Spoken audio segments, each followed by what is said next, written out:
Hello, welcome to the programme with a difference yet again. You're on Sheffield Live TV in these very, very strange times, unimaginable times that we're going through. I do hope that this finds you as fit and well as possible. We're saying sport doesn't really matter at times like this, but you have to remember that it's a lot of people's lives, it's a lot of people's livelihoods, so there are issues that certainly do matter that we'll be discussing with our panel on the show today. It's a bit like Celebrity Squares. Who remembers Celebrity Squares on TV? What about you, Neil? Do you remember that? No. Far too young. Me and you, Neil. Just me and you, Alan. Yeah, just I think that voice was the voice of Brendan Moore and also Steve Basford. Neil, come to you in a moment. The former Liverpool, former Sheffield Wednesday striker, born and bred Owl is Neil. Steve Basford, the Hallam FC chairman, of course, mentioning those issues that are confronting football at the moment, none more so than for non-league clubs, and Steve is the chairman of Hallam. Good of you to join us. And Brendan Moore, the world snooker referee from Sheffield, who, well, you would have been swinging into action, Brendan, right now, wouldn't you? We'd have been looking forward eagerly to the world snooker at the Crucible. Unimaginably, that, along with Wimbledon and everything else, is off. How does that make you feel? Yeah, it's a bit of a downer. I mean, today would have been the first day of the qualifiers at the Institute of Sport. So knowing that we should be getting underway today is quite sad, really, because I know where I'd rather be. Absolutely. You'd rather be at the qualifiers and then looking forward to the World Snooker Championship. We'll talk about the future for that, when it might be played, if it can be played this year in a moment. James, Greg, you'll be bringing us a roundup. We've appealed on Twitter, haven't we, James, for people's lives carry on, you know, in these strange times. And you've had some feedback, I think, from one or two of the clubs and various sports around the area. Yeah, just, spoke to a couple of the club owners and chairman of local sort of sporting clubs. And it's just incredible, Alan, really, how they've managed to kind of rally together. Obviously, the communities kind of depend a lot on those local sports clubs. So there's a couple of case study examples, really, of how they're sort of managing it this time. And obviously, we can hear more, of Steve on that as well. But it's, challenging times. But everybody seems to be quite upbeat about it. And social media is awash with great ideas. And it's been really interesting to see over the last couple of weeks, really. Yeah, somebody sent us a video, which is very funny indeed, brings us some light relief, which we all need. Talking of the word awash, Steve Basford, greetings to you, Steve. I mean, Alan, your season was awash anyway. You hardly played because of the rain. No, it kind of started back in November.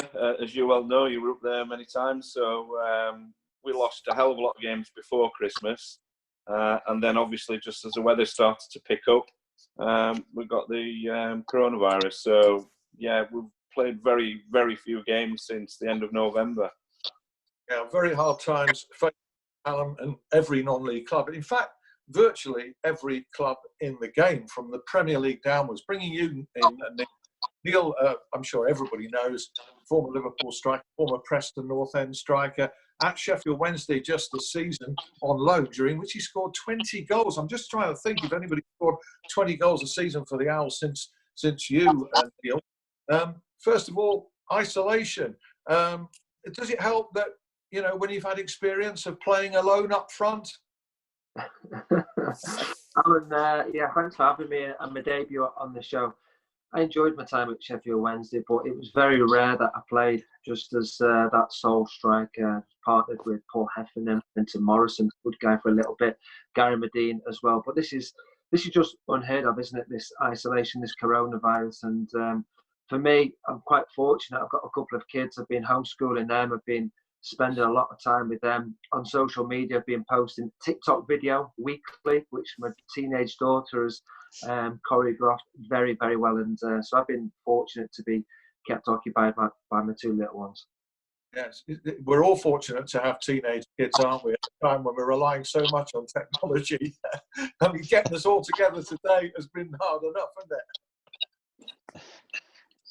I mean, it really has. It's tested us all, our technological ability or lack of. Neil, can I just ask you about the issues in the game at the moment? I mean, there seems to be no easy answer to this. I think everybody accepts that football's overblown, that players' wages have gone out of control in many cases, and naturally there's a clamour for players to take a wage deferral or wage cuts. I mean, you know the game from the inside. How difficult is it for that to happen? And do you think that most players at the top level would want it to happen? Yeah, I think obviously this is a situation which nobody knew was going to happen, and it hasn't happened before. What I would say about a lot of certainly top players, they are very generous with the money and the time that they do give to certain projects, charity projects in and around the community and for the football club. I think what we are seeing now, unfortunately, is a number of football clubs use the furlough government scheme where people are being laid off in certain positions in the club. And I think what players want is for those members of staff, which they see regularly, whether it's the tea lady, whether it's, the kit man, whatever various role they have at the football club, for them not to be out of pocket. So I think players want to help, but it's how best to be able to help. It's easy to say, well, let's take a 10% pay. But then in terms of the tax repercussions, is it maybe more beneficial to tax slightly higher, and all of a sudden that money does go perhaps to the NHS, which of course is very much in need of the extra income at this time? I don't know what the answer is, Al, but I think players up and down the country will want to help to try and keep the staff at the football club, but also keep alive many football clubs down the football pyramid. We're a very strong pyramid in England, League One, League Two, the non-league as well. And I think that is the bigger picture, that we keep the football clubs alive, whatever best way to do that. Yeah, I mean, talking of furloughing, I mean, your former club, Liverpool, attracted some controversy because they decided evidently to furlough non-playing staff. Now they've gone back on that decision, possibly to do with the reaction. But is that something you welcome, that they had a rethink on that? I think so. Yeah, I think it's been welcomed as a good decision. I'm glad that they did change their minds. Quite often people make a decision and perhaps don't want to change their mind, but they have done, and I think that is the right decision. I think it's been greeted across football as being that right decision. And I think football clubs are learning. They're not sure. There was a scheme to be able to use it. Many clubs have used it, and I think morally, I think football clubs are slightly different to other businesses. So certainly the top Premier League clubs, you look at Liverpool, you look at Tottenham, who've been competing consistently in the Champions League, and that is a completely different revenue compared to football clubs lower down that football pyramid. So as a former Liverpool player and somebody closely associated with the club, I was glad to see that they did reverse that decision. Yeah, I mean, Sheffield United, who's management of everything really, from the top downwards, has been rightly lauded lately. Even they've considered, as we speak, furloughing staff. And in fairness to Sheffield United supporters, they've spoken out against that as well. So maybe that'll be rethought. We don't know. Can I come back to Neil a bit later about his Sheffield Wednesday career and the Owls now? Can I just bring in again Brendan Moore about World Snooker and this situation for which there's no precedent, Brendan. What do you think the plans are for actually staging World Snooker this year? And could it inconceivably even happen behind closed doors? Yeah, quite possibly. The last I heard, the Crucible have given the dates of the end of July. I think it was around the 28th of July. I think they were waiting on the BBC to accept those dates because it's the same dates of what should be the Olympics. As we know, that's been delayed. So it all depends on the lockdown, when that's eased. Will it be slowly eased and they let all the crowd in? Will they let so many in? Will it be played behind closed doors? I mean, we recently had the last event we had in Gibraltar. We had the first day with a crowd in, and then that got played behind closed doors. It'd be a really strange feeling for everybody, players, TV officials, everybody, to play behind closed doors. But I think everybody, players included, they want to play it under whatever circumstances is available. Part of the charm, Brendan, is the TV audiences. If it was played behind closed doors and we were all at home, crikey, Brendan, I think even you would have to visit a barber, wouldn't you? Even I would have to what? Sorry, visit a barber. I'll be getting my wife to do it again like she did yesterday. Part of the charm of the Crucible, though, is the atmosphere, isn't it? You know, I know we talk about football and football isn't football without the crowds. And, they're talking about the Ryder Cup as well being played with no fans there. It's the same thing, isn't it? The Crucible, it's weird an atmosphere in snooker, but you can't imagine a Crucible without that kind of excitement building in that small space, could you? No, I totally agree with you. I mean, that's what's unique about the Crucible anyway. I mean, if no one's ever been, how close you are to the front row. Well, anyone really, but the front row especially, they can lean over and touch the players on the back. So I can't imagine walking out as a referee or a player, no applause. The player makes a century break, there's no applause. Everything that when you get announced out for the final referee, he's going to come out, there'll be no applause. Players come out, there's no one there when they get the trophy.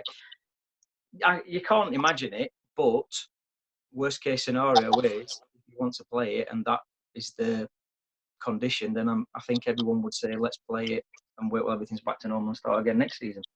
Yeah, better than not at all. Neil, how about yourself? Would you rather see this football season, if it can be completed behind closed doors rather than not at all?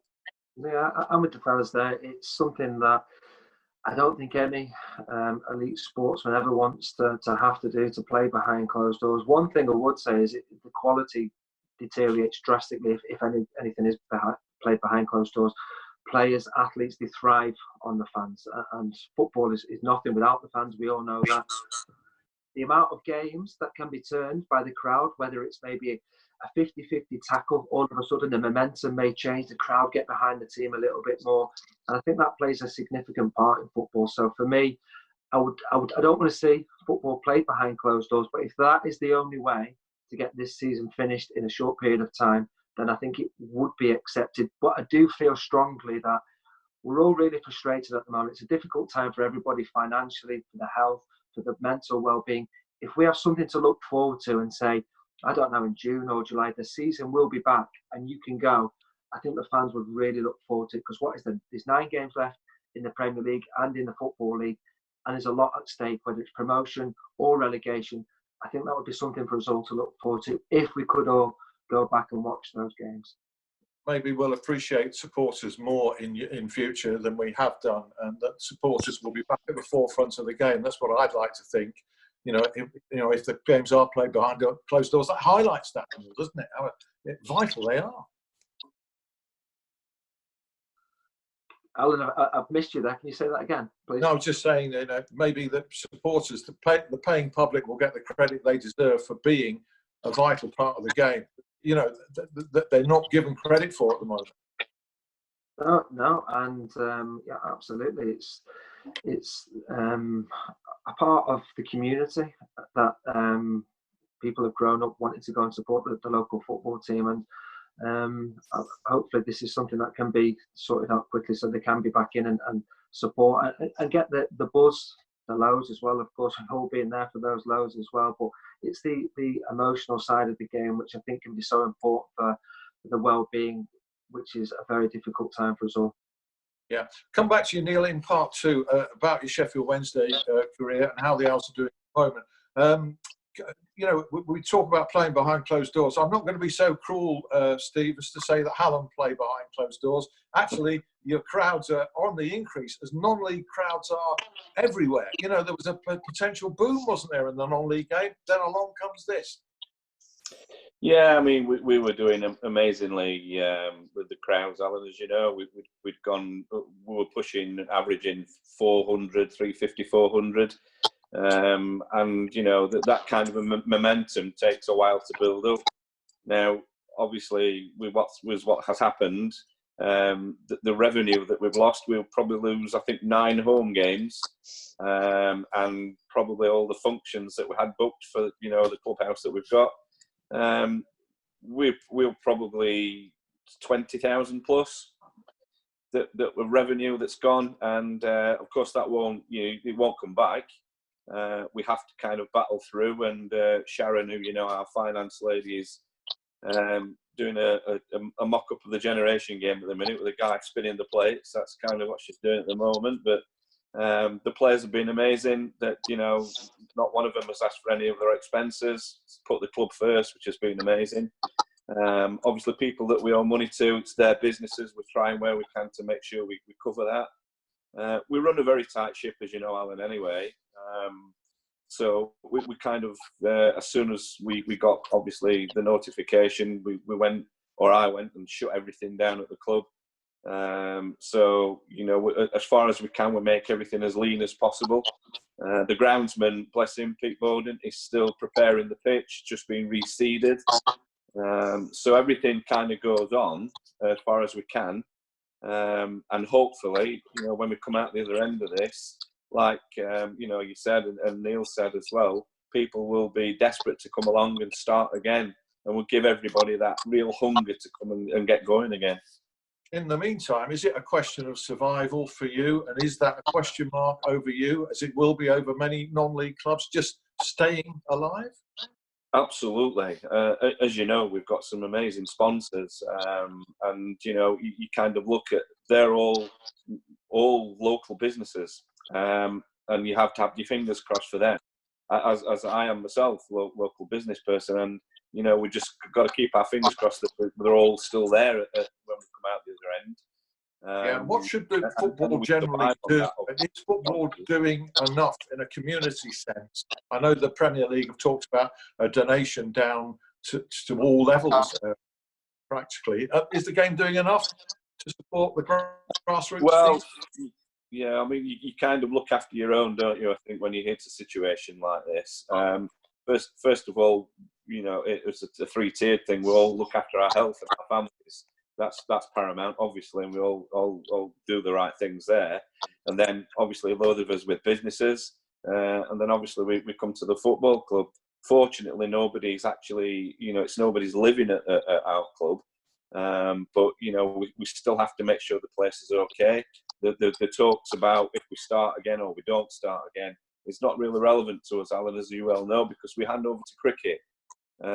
So you know, we wouldn't be able to play through June or anything like that. But all I can say is that that's all we have to do is survive. We just really have to make sure that we're still there at the other end. Yeah, I bet Neil, you're missing your main job at the moment. You're a very skilled football pundit. You're a guy that I've seen do loads of homework. You really study the game and the teams that you cover. How much are you missing your work for Sky at the moment? Yeah, you know, like yourself, really enjoy going to cover the various games, mainly in the Championship. But it is what it is. You know, the most important thing, I think Stephen just mentioned, is the health of ourselves, of our family, doing the right things at this time, which in the long run we'll be able to get there. So yes, missing it greatly, but just doing what's necessary to try and stay healthy and just stay at home. Indeed. Just coming towards the end of part one now, we're going to play out in a slightly unusual way. You'll have a 5-minute break and then hopefully you'll rejoin us with our guest. But James, we had a great response on Twitter, didn't we, to an appeal for, you know, all clubs around the area, all sports, to sort of just keep us informed of what's going on in their lives. And we had one bit of great feedback in particular, didn't we? Yeah, we did. Really good. I mean, we've seen all the toilet roll challenges and back garden chipping, you know, with the golf clubs and all that stuff. But we got an almost instant response off a local cricket club, Rockingham Cricket Club, which play in the South Yorkshire League. And they sent us a really great video. So, yeah, we'll take it away and we'll see you in part 2.